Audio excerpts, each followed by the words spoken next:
S2 splitting heart sound انفصال الصوت الثاني للقلب. قلنا أنه للقلب صوتان طبيعيان اللي هن الفيرست هارت ساوند والسيكند هارت ساوند. وأيضا هذا الصوت الفيرست هارت ساوند والسيكند هارت ساوند بيكون نتيجة لانغلاق الصمامات في القلب. الفيرست هارت ساوند بيكون نتيجة لانغلاق الصمامان الترايكاسبيد والميترال فالف، أما السيكند هارت ساوند بيكون نتيجة لانغلاق الصمامان الأورتيك والبولمونيك فالفز. تمام. هذا الكلام يعني أنه هذا الصوت الذي يصدر هو ليس صوت لصمام واحد أو باب واحد فقط، إنما هو صوت واحد لكن لصمامين. تمام، صوت واحد لكن لصمامين، ولكن يصدر كصوت واحد لأنه الصمامين الفالفز بيتسكروا بنفس التوقيت بنفس الوقت. تمام. طيب ال S2 splitting heart sound انفصال الصوت الثاني في القلب. نحن عندنا لما بتصير مرحلة السيستولي، مرحلة الكونتراكشن في القلب، ويقوم الدم بضخ ويقوم القلب بضخ الدم إلى الأورتيك والبولمونيك فالفز. بعد في نهاية مرحلة السيستولي تغلق الصمامتين الأورتيك والبولمونيك. الصمام الأورتيك يغلق قبل البولمونيك. تمام. ليش يغلق الصمام الأورتيك قبل البولمونيك؟ لأنه الضغط الموجود في الليفت فنتريكل بيكون أكبر من الضغط الموجود في الرايت فنتريكل. هذا الضغط ينتقل إلى الأورتا، وبالتالي الضغط اللي موجود في الأورتا بيكون أكبر من الضغط الموجود في البولمونري ارتري. تمام. وبالتالي قلنا في الدروس الماضية أن الصمامان البولمونري فالف والأورتيك فالف يغلقان نتيجة الضغط اللي موجود أصلا هناك، وبالتالي كلما كان الضغط زيادة أكبر كلما كان الصمام يغلق بشكل أسرع. فبما أن الضغط موجود في الأورتا بشكل أكبر، فهذا يعني أن الصمام الأورتيك فالف يغلق بشكل أسرع. تمام. طيب الإنسان لما بياخد inspiration بياخد شهيق، شو اللي بيصير؟ لما بتاخد شهيق الرئتان تتوسعان. لما تتوسع الرئتان شو اللي بيصير؟ الضغط في منطقة الصدر وفي منطقة القلب ينخفض. بيكون عندنا الضغط في منطقة البطن وفي منطقة الرأس مرتفع، والضغط في منطقة الصدر بيكون أقل. تمام. وبالتالي الدم ينتقل من المنطقة اللي بيكون فيها الضغط أكبر إلى المنطقة التي يكون فيها الضغط أقل، وبالتالي الدم ينتقل إلى الهارت، إلى القلب. تمام. هذه كمية الدم التي تنتقل إلى الهارت تتجمع وين؟ تتجمع في الرايت فنتريكل. طيب لما يقوم القلب بمرحلة السيستولي بضخ كمية هذا الدم، شو اللي بيصير؟ تفتح الصمامتان الأورتيك والبولمونيك فالفز. تمام.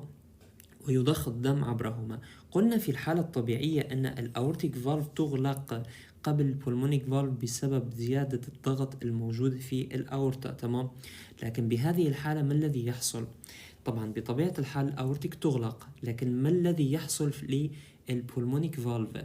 نحن قلنا أنه كمية كبيرة أو كمية أكبر من الدم جاءت إلى الرايت فنتريكل. تمام.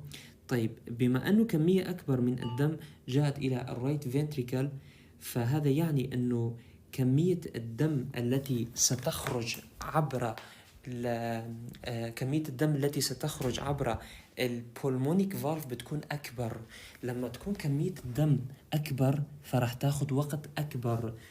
لما تاخد وقت أكبر لحتى تعبر كمية الدم، هذا يعني أنه الفالف راح يغلق بشكل متأخر. راح أيضا الفالف، لأنه الفالف هو الذي يسمح للدم بالعبور، فإذا كمية الدم أكبر فهذا الفالف راح ياخد وقت لحتى يتسكر، وبالتالي راح يبعد عن الأورتيك فالف. الأورتيك فالف أغلق، تسكر خلاص، والبولمونيك فالف أخذ وقت لحتى تسكر. فشو صار في عنا؟ صار عنا سبليت، صار عنا انفصال لهذين الصوتين أو للصوت الثاني عفوا.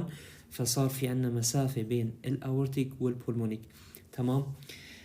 طيب إذن قلنا انه السكند هارت ساوند هو نتيجة لانغلاق الصمامين الاورتيك والبولمونيك فالفز. تمام. وفي حالة الطبيعية قلنا انه الاورتيك فالف يغلق قبل البولمونيك فالف، لانه الضغط الموجود في الليفت فنتريكل ينتقل الى الاورطة بيكون اكبر، وبالتالي الضغط اكبر، الصمام يغلق بشكل اسرع. تمام. طيب، لما الإنسان يأخذ، وقلنا نعم، ولما الإنسان يأخذ لما الإنسان يأخذ inspiration، لما الإنسان يأخذ الشهيق إلى الداخل تتوسع الرئتان، وبالتالي الضغط الموجود في الصدر ينخفض، والضغط في منطقة القلب ينخفض، وبيكون عندنا الضغط في منطقة البطن والرأس أعلى من الضغط في منطقة الصدر. وفي هذه الحالة ما الذي يحصل؟ أنه الدم ينتقل من المنطقة التي يكون فيها الضغط أعلى أكبر إلى المنطقة التي يكون فيها الضغط أقل، فينتقل الدم إلى القلب الرايت فنتريكل، ثم طبعا بطبيعة الحال ينتقل الدم إلى الرايت أتريوم، ثم يعبر إلى الرايت فنتريكل. ثم في مرحلة السيستولي، في مرحلة الكونتراكشن، عندنا يفتح الصمامان فيغلق الأورتيك فالف في وقته بشكل نظامي. أما البولمونيك فالف فيأخذ وقت، لأنه كمية الدم التي تعبر من خلاله بتكون أكبر من المعتاد، وبالتالي تأخذ وقت، فبصير سبليت، بصير انفصال بين الأورتيك والبولمونيك، وبالتالي يحصل السبليتنج S2 سبليتنج هارت ساوند. وهذا يعني أنه لما أنا أسمع بالسماعة الصوت في الحالة الطبيعية أسمع لب ضب، تمام، لب ضب، لكن بهذه الحالة أسمع لب دروب، لب دروب، لب دروب. تمام. فبيكون في اختلاف، بيكون في سبليت، بيكون في انفصال للصوت الثاني. لكن مهم جدا انه هذه الحالة انك تعرف انها طبيعية، نورمال. لذلك نحن شو بنسميها نورمال S2 splitting heart sound. تمام. S2 splitting heart sound نورمال، طبيعي، مش حالة مرضية. لكن في حالات أخرى أيضا للإس2 سبليتنج هارت ساوند بتكون حالات مرضية. بيكون في عنا الوايد سبليتنج، في عنا الفيكست سبليتنج، وفي عنا أيضا البارادوكسيكال سبليتنج.